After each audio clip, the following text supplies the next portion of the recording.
parcours assez atypique, très, très atypique. Et je pense que ça vient aussi du fait que euh, j'aime, j'aime pas rester concentrée sur une seule activité. J'aime être très occupée. Donc, quand je ne suis pas super occupée, je m'ennuie très vite. Donc, pour vraiment m'occuper, il faut que je fasse tout plein de choses à la fois pour me sentir épanouie. Tant que je suis pas épanouie, je continue de chercher des choses à faire. Donc, je suis hyper active de nature. Donc, ça fait que c'est vrai qu'au départ, après mon bac, j'ai voulu faire la comptabilité. Je l'ai fait, mais j'étais pas satisfaite parce que j'ai eu à traverser des événements dans ma vie qui m'ont amenée à vouloir faire le droit. Et j'ai voulu faire le droit pour comprendre certaines choses qui se sont passées, savoir comment se défendre dans la société quand on a été face à des moments d'injustice et tout. Parce que je trouvais que l'environnement n'était pas motivant pour aider les jeunes à se défendre. Donc, je me suis inscrite en droit. J'ai fait le droit. J'ai compris ce que je voulais.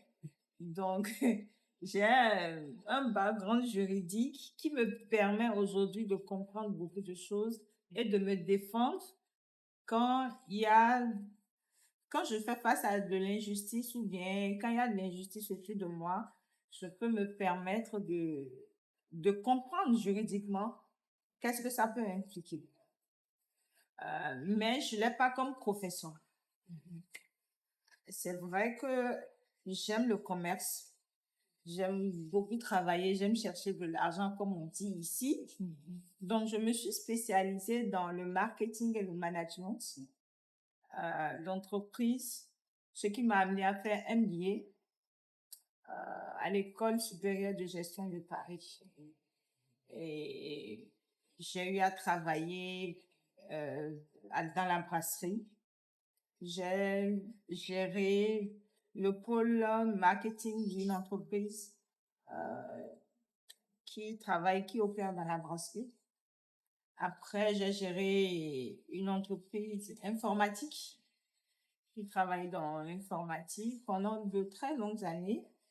Mais parallèlement, j'ai créé aussi mon entreprise qui est dans l'événementiel et dans la restauration. Mais par-dessus tout, dans mon parcours, la nourriture a pris un peu le pas, en fait. La restauration a pris le pas sur toutes les autres activités.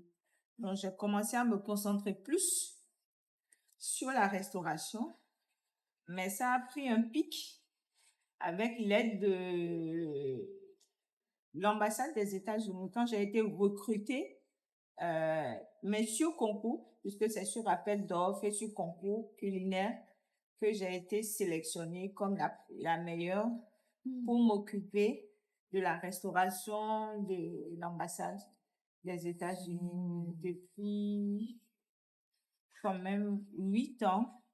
J'ai fait 5 années pleines après le Covid est venu et tout ça. Ça a chamboulé les choses. On a repris après.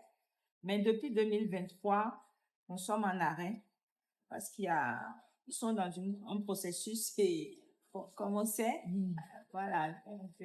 Mais parallèlement, je suis en train d'ouvrir d'autres unités, de petites unités de restauration dans la ville pour en fait faire bénéficier les clients de tout ce qu'on a eu à faire jusqu'à aujourd'hui. Dans ce processus-là, dans 5 ans, je me vois vraiment mettre en place beaucoup de franchises de mon restaurant. Je ne me vois plus au cœur de la cuisine en train de cuisiner avec mes collaborateurs et tout. Je me vois avoir plusieurs franchises et gérer toutes ces franchises-là et multiplier au fur et à mesure minimum une dizaine de franchises dans 5 ans.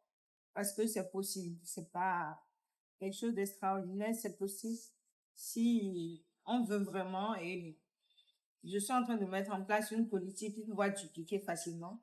Pas de grosses unités de production, mais des petites unités qui peuvent desservir dans des zones bien ciblées. Des petits mets de chez nous ou des trucs importés, rapides et faciles à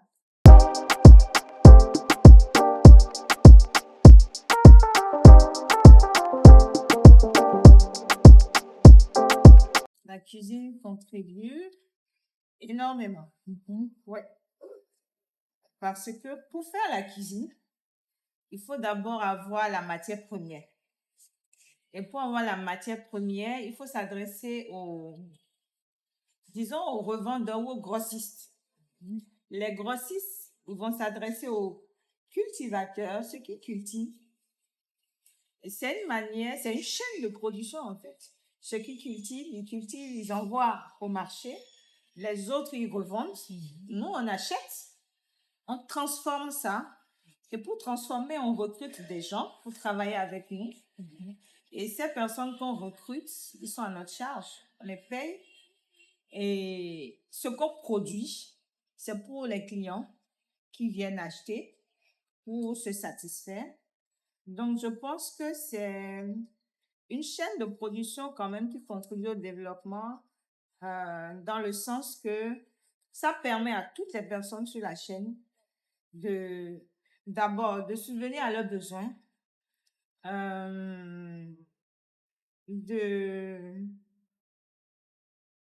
d'être des gens quand même impactants dans leur société parce que